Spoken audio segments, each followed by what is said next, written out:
Voilà, maintenant on va faire quelques variantes de l'exercice qui était là, pour voir si on a bien compris les techniques. Donc, la suite des noyaux itérés qui s'essoufflent, le scindage par le haut des noyaux itérés. Voilà, c'est juste ça qu'il faut comprendre. Alors, on va le faire dans plusieurs situations.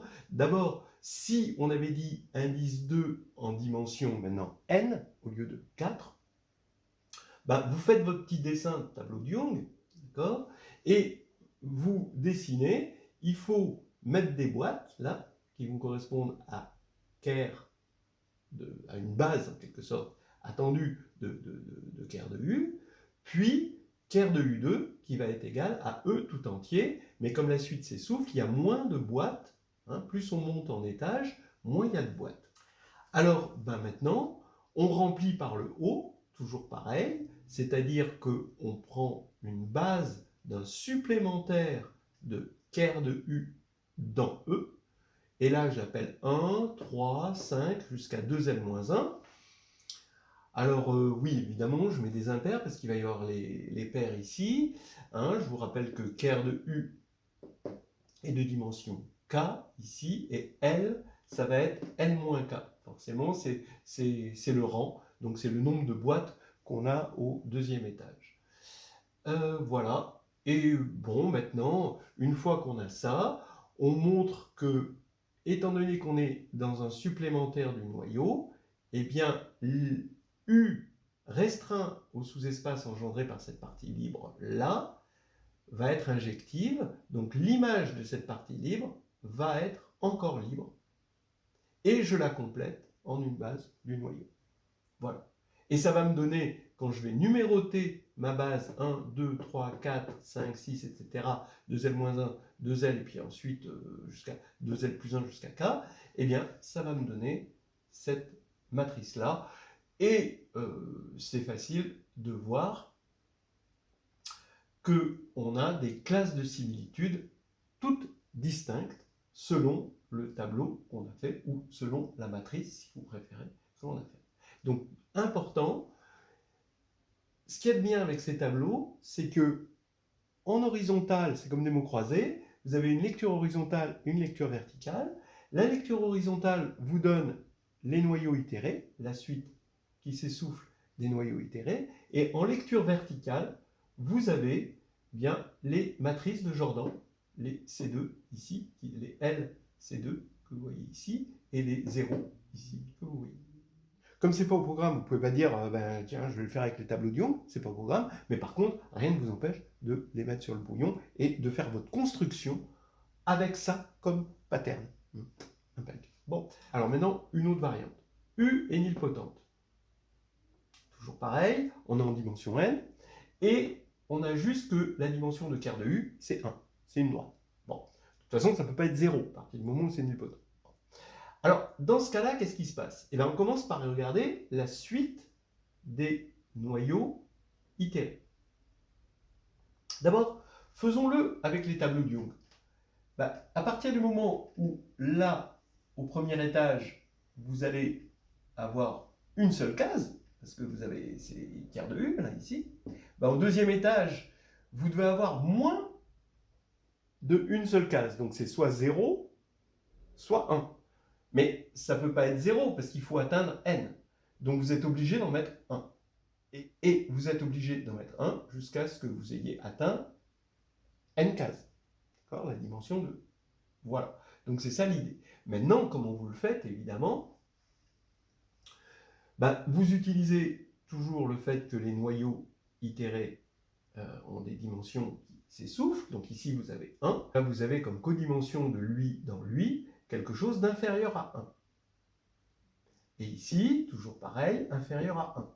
Et là, etc., inférieur à 1. Mais il faut, étant donné que c'est inférieur à 1, mais que à la fin, la dimension de E, c'est égal à n, quand vous faites la somme ici, vous faites la somme de nombres inférieurs ou égal à 1, positif évidemment, inférieur ou égal à 1, dont la somme doit être égale à n. Donc vous êtes obligé d'en mettre n. Voilà. Donc m est égal à n. Donc déjà, premier résultat, Si le noyau est de dimension 1, alors forcément, une nilpotente sera d'indice n. C'est ce qu'on voit vraiment, hein. Un enfant peut le voir en empilant des cubes.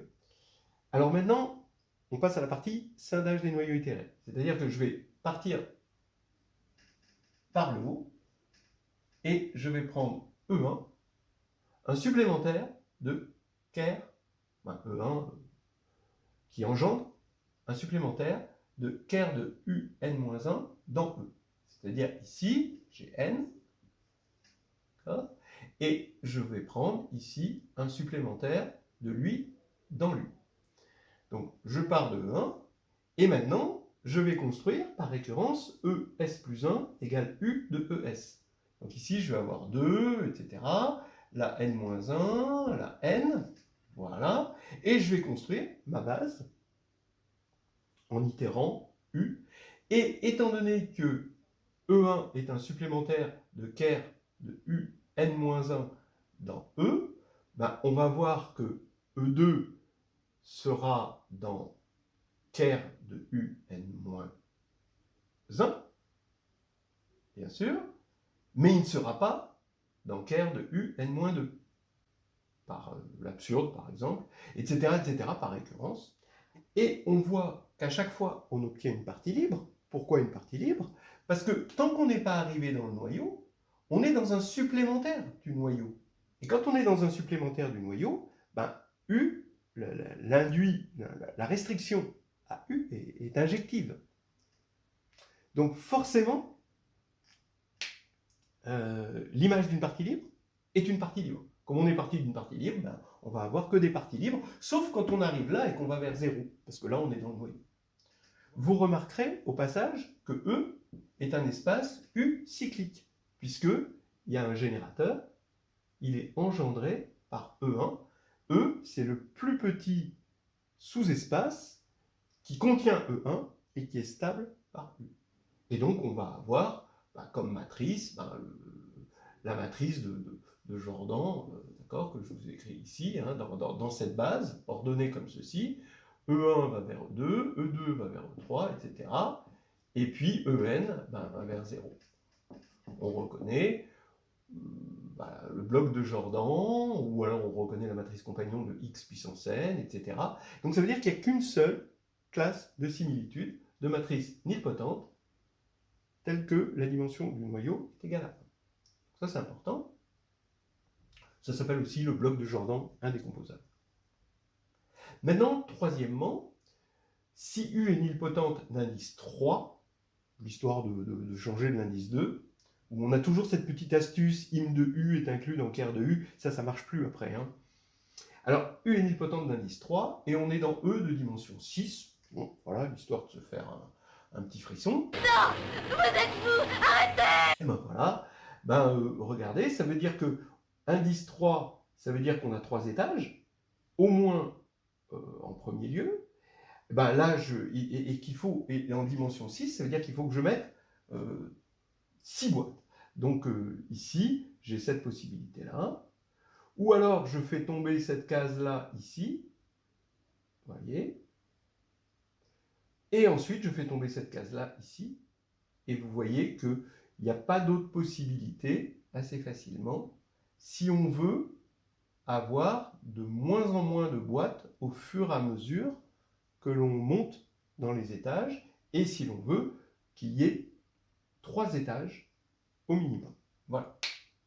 Alors, comment on va faire? On va partir de la suite des noyaux itérés, ker U, qui est toujours non nul, hein, ker U2, ker U3, et là, on se rend compte que si on veut atteindre 6 ici, avec ces petits schémas, on se rend compte qu'on peut avoir que ker de U égale 2, puis 4, puis 6. Donc là, ça s'essouffle au sens large, en quelque sorte.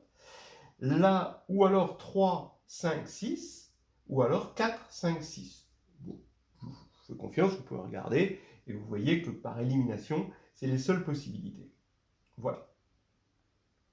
Maintenant, on va prendre un supplémentaire, une base d'un supplémentaire de ker de U2 dans E, avoir ici deux éléments. Là, ici, on va avoir un élément et là, un élément. Donc ici, je vais les appeler 1, E1 et 2, 3, 4. D'accord ? Ici, ben, E1 et E1. Et puis ensuite, je vais regarder l'image de U par ça. Comme on n'est pas encore dans clair de U, l'image d'une partie libre est encore libre. Et puis, comme on est passé là-dedans et qu'on avait un supplémentaire, et ben, forcément, quand on concatène, ça va faire une base. Donc ici, je vais avoir 2 et 5. Et je recommence. Et là, j'ai E3, donc je passe encore par U, ça. Et j'ai E3 et le 6. Et là, j'ai pareil, E2. Et là, attention, il y a un petit problème quand même. Parce que tout à l'heure, je disais, ben, on regarde un supplémentaire dans le noyau. Mais là, c'est quoi comme supplémentaire? Eh bien, il faut passer au quotient. Donc, on quotiente par ker U. Ker U est stable. Donc, quand on quotiente par ker U, ben, on a encore un induit, un co-induit de U sur l'espace quotient E, quotienté par ker U. Et là, dans ce co-induit, c'est lui. Donc c'est comme si on tuait cette partie-là. Et donc maintenant, le noyau est devenu lui. Donc maintenant, on complète cet élément-là, qui est dans le quotient, maintenant, vu dans le quotient, et on le complète en une base du noyau, du co-induit. Et on remonte ça dans U. Donc on relève ça dans U, et là, on a un E4. Et là, on peut construire notre 5, et là, notre 6, en complétant dans le noyau. Voilà.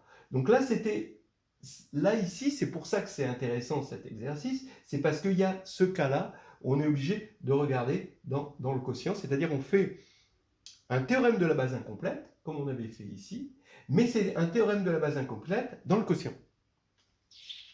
Intéressant. Alors ici, on a 1, mais là, c'est pas compliqué, on a 2, quand on passe par U.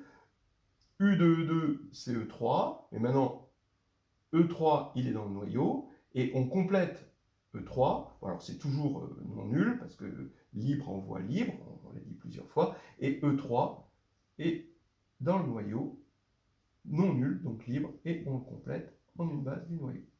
Et ça va nous faire, ici, dans le premier cas, C3, C3, d'accord? Donc ce que j'appelle Cn, c'est cette matrice-là. Hein. Donc C3, C3. Parce qu'on voit les blocs de Jordan en vertical maintenant, hein, c'est ça qui est intéressant. Regardez ici, C3, C2, C1. Bon, C1, c'est 0. Hein. Voilà. Et là, C3, C1, C1, C1. C'est C3 et après, il n'y a que des 0. Voilà. Et après, on vérifie que ces trois matrices ne sont pas semblables 2 à 2. Pourquoi? Parce que si elles étaient semblables 2 à 2, elles auraient même dimension des suites de noyaux itérés. Or, ce n'est pas le cas. Donc voilà, maintenant si vous voulez compléter votre savoir, hein, parce que ça c'est un savoir juste de bricolage, si vous voulez le faire en théorie et dans toute généralité, je vous conseille d'ouvrir Nouvelles histoires hédonistes de groupe et géométrie, chapitre 3.